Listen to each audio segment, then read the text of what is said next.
तो आज इसी मुद्दे पर हम चर्चा करेंगे, लेकिन चर्चा से पहले कुछ सवाल हैं, जरा वो भी जान लीजिए। तो देखिए, सवाल नंबर 1, पहला सवाल तो यही है कि डीएड अभ्यर्थियों की नौकरी की मांग को अनसुना क्यों आखिर सरकार यहां पर कर रही है।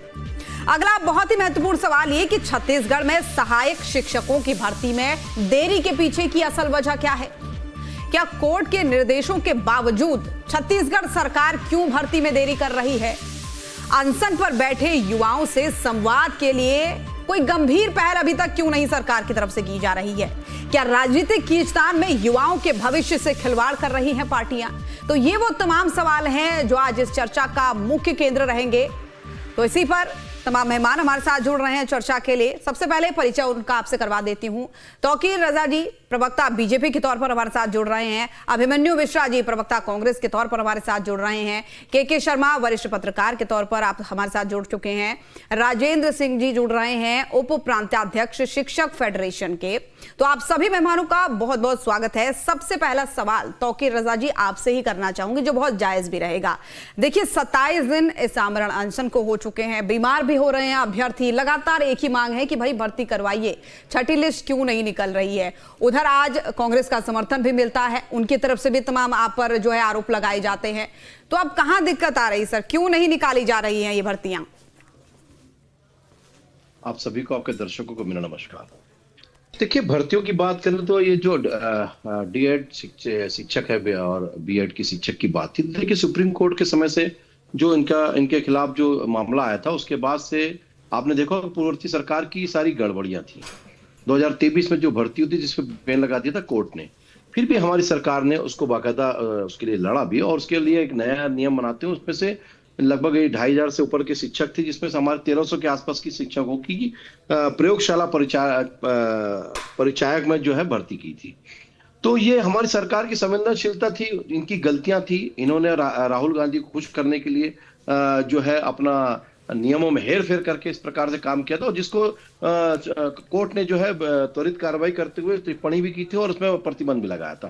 तो हमने उस चीज को बदला और जो उसके लिए उत्तरदायी थे, जो थे उसके जवाबदार थे, उसके लिए इन्होंने इस चीज को समझा नहीं। हमने इसको काम किया और आगे भी हमारी सरकार इसके प्रति गंभीर है। और इसमें जैसे कैबिनेट की बैठक अभी होने वाली है, उसमें भी इस पर चर्चा जो होगी, तो कहीं ना कहीं हमारी संवेदनशील सरकार ने पहले भी सुना है, आगे भी कोशिश करेंगे, क्योंकि गलतियां दूसरी सरकार की हैं, लेकिन फिर भी हम उसको ठीक है, आपने कहा कि गलतियां पुरानी सरकार की है, लेकिन ये कैसी गंभीरता है सर। 27 दिनों से इतनी ठंड में वो अभ्यर्थी हजार संख्या में वहां बाहर इंतजार कर रहे हैं, बीमार भी हो रहे हैं, किसी के घर में किसी की मौत भी हो रही तो जा नहीं पा रहे हैं, वहीं पर अड़े हुए हैं। अभी कोई पहल नहीं हो रही है उनसे बात करने की, तो ये कैसी गंभीरता हुई।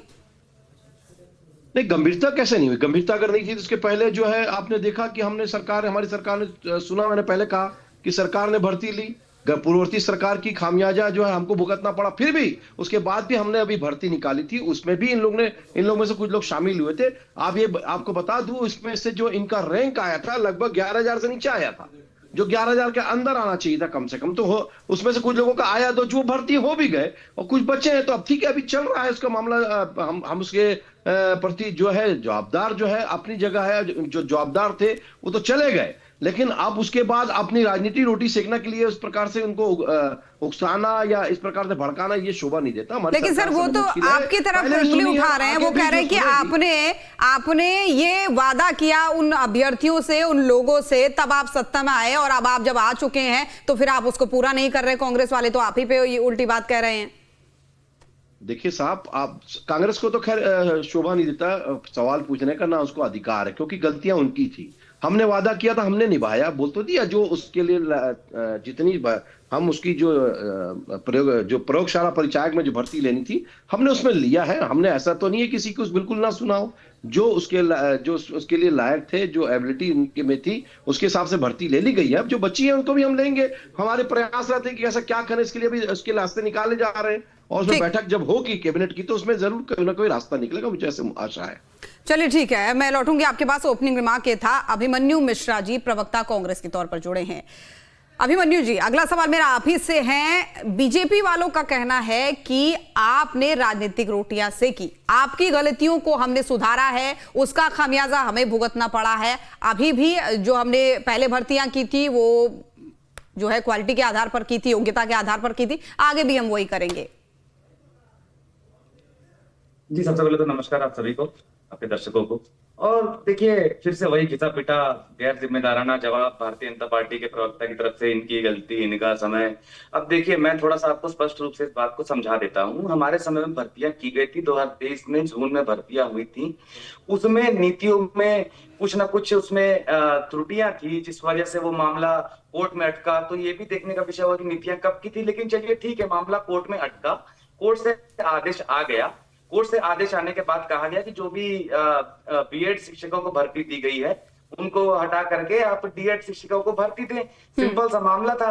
अब यहाँ इसके बाद भर्ती देनी थी, तो जब ये भी भारतीय जनता पार्टी के विधायक रिकेश सेन ने जब मामला उठाया विधानसभा में और पूछा शिक्षा मंत्री से कि आपने कितने बीएड शिक्षकों को बर्खास्त किया और उसमें जो कितने पद रिक्त हुए और उसमें से कितनों पर भर्तियां ली गई है, तो अब उसमें अभी तौकीर जो और एक्सपोज होते हैं। 2600 पद लगभग रिक्त हुए, उन्होंने बताया। 1300 पदों में मेरिट के अनुसार जो है वो नियुक्ति दी जा चुकी है। चलिए ठीक है, अब जो बचे 1300 पद हैं, उसी को लेकर के हाई कोर्ट ने और सुप्रीम कोर्ट ने ये आदेश दिया है कि उन 1300 पदों पे जो रिक्त हैं, उस पे जल्द से जल्द भर्ती की जाए। अब इस पर जब सवाल पूछा गया विधानसभा में कि वो भर्ती कब की जाएगी, तो इसमें कोई स्पष्ट जवाब जब नहीं दे पाए इनके मंत्री जो हैं, तब जाकर 24 दिसंबर से ये जो अभ्यर्थी हैं ये आंदोलन पे बैठे हैं। और आज उसके बाद 27 दिन हो चुके हैं, इनकी कोई सुध लेने वाला नहीं, इनसे कोई पूछने वाला नहीं, कब आगे भर्ती लेंगे वो करने वाला नहीं। और अभी भी भारतीय जनता पार्टी के लोग डिबेट में बैठ के इस प्रकार की गैर जिम्मेदाराना बातें करते हैं कि कांग्रेस का समय की गलती और ये गलती। चलिए ठीक है, अगर हम मान भी लें हमारी गलती थी, तो आपको देरी क्यों हो रही है? आप स्पष्ट बता क्यों नहीं पा रहे हैं कि जब कोर्ट का आदेश आ चुका है, उन्होंने भर्ती करने को बोला है, तो ये तो कंटेम्प्ट ऑफ कोर्ट का मामला हुआ। बल्कि मैं तो ये भी कहना चाहूंगा आपके माध्यम से, जो शिक्षक बैठे हैं हड़ताल में, कि उनको वापस से हाई कोर्ट का दरवाजा खटखटाना चाहिए और उसमें इस सरकार के ऊपर कंटेम्प्ट का केस करना चाहिए कि जब कोर्ट के ऑर्डर के बावजूद सरकार उस ऑर्डर को मान क्यों नहीं रही है। तो इतनी सी बात है। इसके लिए 27 दिन से वो बैठे हैं, पूछ रहे हैं कब भर्ती होगी, आप बता नहीं पा रहे हैं, वो मुंडन करवा रहे हैं। आप लोग को तो शर्म आनी चाहिए, आप बैठ के बयानबाजी कर रहे हैं। आप तौकीर रजा जी उसी का जवाब देना चाह रहे हैं, उसी का जवाब देना चाह रहे हैं। एक छोटा सा जवाब मैं उनसे ले लूं, फिर मैं बाकी मेहमानों के पास भी बढ़ूंगी और आपके पास भी मनु जी वापस आऊंगी। तौकीर रजा जी, छोटा सा जवाब दीजिए। देखिए, कांग्रेस के लोग कितने निर्लज होते हैं, इसका जीता जागता उदाहरण अभी आपके हमारे अरे निर्लज होंगे आप लोग, अपनी भाषा पे अरे निर्लजता कितनी बेहतरीन है, देना चाहिए। निर्लजता, भाषा की मर्यादा सभी लोग बना के रखिए, बेहतर होगा। निर्लजता इतनी गंदी है कि भूपेश बघेल की गलती रही। आपके राहुल का बाबा को खुश करने के लिए जिस प्रकार से आपके जो तौकीर रजा जी, इधर उधर नहीं, सीधे मुद्दे की बात। 27 दिन से आमरण अनशन चल रहा है डीएड के अभ्यर्थियों का, वो परेशान हो रहे हैं। कोर्ट के मामले के वजह से भर्ती नहीं ली जा सकती, जितनी ली गई वो भी हमने एक नया पद को जो है बनाया गया, पद बनाने के बाद उसमें भर्ती ली गई उनकी जो क्षमता के अनुसार, योग्यता के हिसाब से। लेकिन आप किस प्रकार से बात करते हैं, किसी बेटी बात है। अरे वाह, चूड़ी पहन के बैठे रहे मुख्यमंत्री, आपके पूर्व मुख्यमंत्री।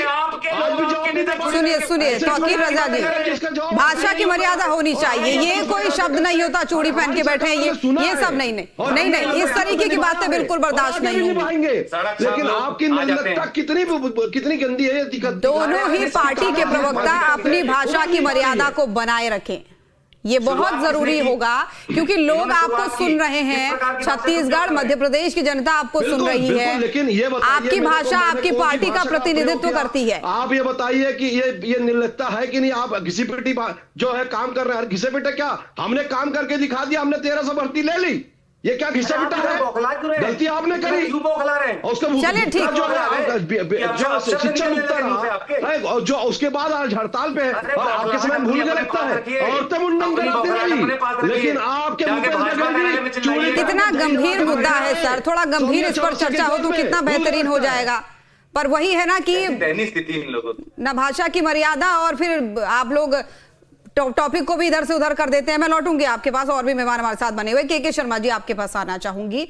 देखिए, मुद्दा काफी गंभीर है, परेशान है जो डीएड के अभ्यर्थी हैं, कई दिनों से बैठे हुए हैं। एक तरफ कोर्ट की बात है, दूसरी तरफ आप इस मामले पर राजनीति भी होने लगी है। क्या कहेंगे पूरे मामले को लेकर?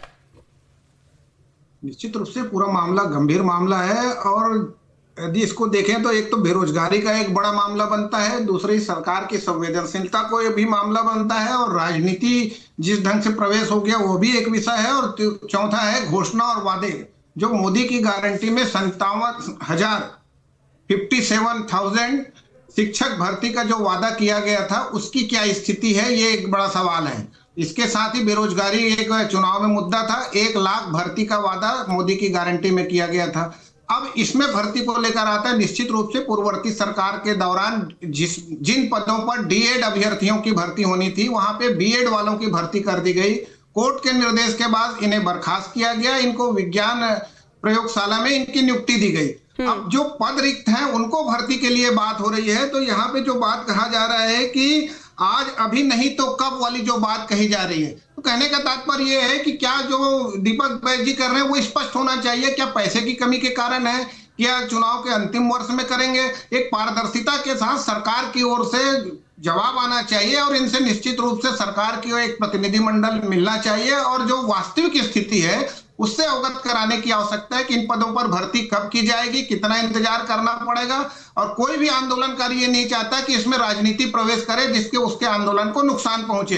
दीपक बैज जी स्वयं वहां के गए थे, उनका एक प्रदेश के अध्यक्ष होने के नाते उन्होंने उनका समर्थन किया है। अब इसको लेकर राजनीतिक रंग देने की जगह में मुझे लगता है कि एक सहानुभूति के साथ विचार किया जाना चाहिए कि डीएड और बीएड के जो अभ्यर्थी होते हैं वो शिक्षक ही बन सकते हैं। अन्य पदों पर दूसरे अन्य क्लर्क को निकलेगा, उसमें इनका कोई लेना देना नहीं है। 57,000 पद का जो वादा किया गया तो 2 साल में बहुत सारे लोगों को लगा कि हम शिक्षक बन सकते हैं, इसलिए डीएड और बीएड प्रशिक्षणार्थियों की संख्या बहुत ज्यादा रही है, इसमें प्रवेश लेने वालों की संख्या भी अधिक रही थी। तो शिक्षकों के जो हालात है, अभी प्रतिनियुक्ति के माध्यम में से जो पद रिक्त थे उनके एक प्रतिनियुक्ति के माध्यम से उसको संविलियन करके कहीं ना कहीं एडजस्ट करने का प्रयास किया गया, लेकिन शिक्षा में सुधार के लिए रिक्त शिक्षकों की पूर्ति किया जाना निश्चित रूप से सरकार की एक जिम्मेदारी होनी चाहिए। बिल्कुल जिम्मेदारी होनी चाहिए, जवाबदेही भी होनी चाहिए। मैं लौटूंगी आपके पास क्योंकि एक और मेहमान हमारे साथ जुड़े हुए हैं। राजेंद्र सिंह जी हैं, उप प्रांताध्यक्ष है शिक्षक फेडरेशन के। राजेंद्र जी, माफी चाहूंगी, थोड़ा सा देरी हो गई आप तक पहुंचने में। देखिए, महत्वपूर्ण सवाल ये कि शिक्षक फेडरेशन की तरफ से भी कहा गया कि वे हस्तक्षेप करें मामले में, इस हड़ताल को जो अनशन चल रही है उसको समाप्त करें, लेकिन क्या रिस्पॉन्स आपको मिल पा रहा है अभी तक?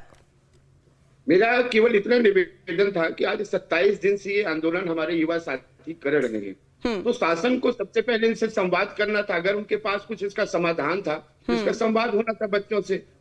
अगर संवाद नहीं था तो बच्चों से स्पष्ट रूप से बता दिया जाता कि भाई ये नहीं हो पाएगा। तो बच्चे, आज हाई कोर्ट का जो निर्देश रहा उसके अनुसार में बच्चों की एक आशा जगी हुई है। और जैसा कि पहले ही अभी हमारे प्रवक्ता महोदय ने बताया कि मोदी गारंटी में कहा गया था कि हम 1 लाख बेरोजगारों को जो है रोजगार देंगे, तो बच्चों में भी एक आशा तो जगी हुई है कि शायद हमारी सरकार सुने और हम जो है हमको भी नौकरी मिल जाए। और ये सारे बच्चे क्वालिफाइड हैं। आपने जब उन बच्चों को निकाल दिया है, उनके जगह पे जो पद रिक्त है, तो ये बच्चे ऑलरेडी क्वालिफाइड, इनको दिया जाना चाहिए नौकरी। और नहीं, अगर आपको पास को देखिए, राजनीति तो बाद में आई है। जब अनदेखी होने लगी लगातार बच्चों के 27 दिन आज हो गए इनको हड़ताल करते हुए, तो निश्चित रूप से विपक्ष इसको अपने हाथ पे लेगा। लेकिन बच्चे कहीं पे राजनीति नहीं कर रहे हैं। बच्चे अपनी जायज मांग के, अपने हक अधिकार के लिए यहाँ पे लड़ाई पे आ रहे हैं। और इतनी विषम परिस्थितियों में, भीषण ठंड में बच्चे जब आंदोलन कर रहे हैं तो निश्चित रूप से उनकी मांगे बिल्कुल जायज है। और शासन को बहुत सहानुभूति पूर्वक विचार करके इसमें बिल्कुल राजनीति नहीं होनी चाहिए। बच्चे क्वालिफाइड है, बच्चे योग्य हैं। और देखिए, समाधान जरूर होना चाहिए। इसी पर मैं आपसे एक और महत्वपूर्ण सवाल पूछना चाहूंगी राजेंद्र जी। अजय चंद्राकर जी की तरफ से कहा गया कि आंदोलन से कुछ नहीं होगा, प्रदर्शन से कोई समाधान नहीं होगा, जब वैकेंसी आएगी तो योग्यता के आधार पर ही होगा जो होगा, इन सब से कोई मतलब नहीं है। मैडम, प्रजातंत्र में आंदोलन ही तो एकमात्र रास्ता बचता है। और कौन सा रास्ता बच्चे अपनाएं, ये भी तो मंत्री जी को क्लियर करना चाहिए, तो विधायक महोदय क्लियर करना चाहिए। क्योंकि हाई कोर्ट ने ये कहा है कि जो बीएड वाले जो थे उनको निकाल दिए, उनको दूसरे पदों पे दे दिए। उनके जो पद बचे उसमें से कुछ भर्तियां हो गई हैं, जो पद बचे हैं उसको तो बच्चे मांग रहे हैं। और बच्चों से संवाद होना चाहिए ना, इसको राजनीतिक बिल्कुल नहीं होना चाहिए। बच्चों से बातचीत करें, वरिष्ठ लोग जाएं, बच्चों से बात करें। सारा युवा लिखा पढ़ा लिखा बच्चे हैं हमारे, सारे लोग संघर्ष करके इस पद पे आए हुए हैं, सारे लोग डीएड की परीक्षा उत्तीर्ण करके आए हुए हैं। ये हमारे छत्तीसगढ़ के भविष्य हैं, इनके प्रति नकारात्मक या राजनीति नहीं करनी चाहिए। इनसे बात करें, और मेरे को लगता है अगर बच्चों से बात होगा, हमारे युवाओं से बात होगा, बिल्कुल सार्थक पहल निकलेगी, समाधान भी होगा और एक अच्छा परिणाम भी यहाँ पे आएगा। ठीक है, के शर्मा जी, एक छोटा सवाल आपसे और यही बात कि अजय चंद्राकर जी की तरफ से कहा गया कि मैं तो पहली बार देख रहा हूं, सुन रहा हूं कि इस तरीके से भर्ती के लिए कोई प्रदर्शन कर रहा है। योग्यता के आधार पर होगा, जो होगा जब वैकेंसी आएगी तब देखा जाएगा, इसको हम कोई तवज्जो नहीं देते हैं। आपने सुना होगा, हमने शुरुआत में उनकी बाइट चलाई थी। इस तरीके का बयान क्या ऐसी सिचुएशन में देना उचित है?